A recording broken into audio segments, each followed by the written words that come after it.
সবচেয়ে বড় চিন্তা, যাকে গুড হেডেকও বলা যায়, তা হলো ওপেনিং স্লট। দলে 5 জন ওপেনার, যার মধ্যে 4 জন বিদেশি।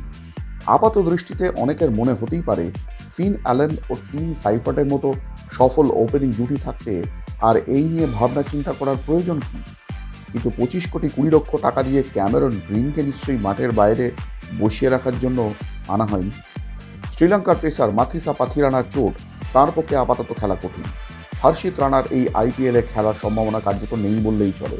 হর্ষিতের এই চোটটা আসলে পুরো দলকে চোট পাইয়ে দিয়েছে। তার পরিবর্তে একজন জুনিয়র পেসার নেওয়ার চেষ্টায় রয়েছে নাইটরা, কিন্তু সে কি হর্ষিত রানার বিকল্প হয়ে উঠতে পারবে? এমন অনেক প্রশ্নেরই উত্তর খুঁজে বেড়াচ্ছে কেকেআর শিবির।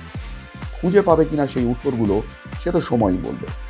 এইসবের চেয়েও একটা বড় প্রশ্ন আছে, যার উত্তর ঠিকমতো খুঁজে বার করতে না পারলে এবারও কিন্তু কেকেআরের কপালে দুঃখ আছে।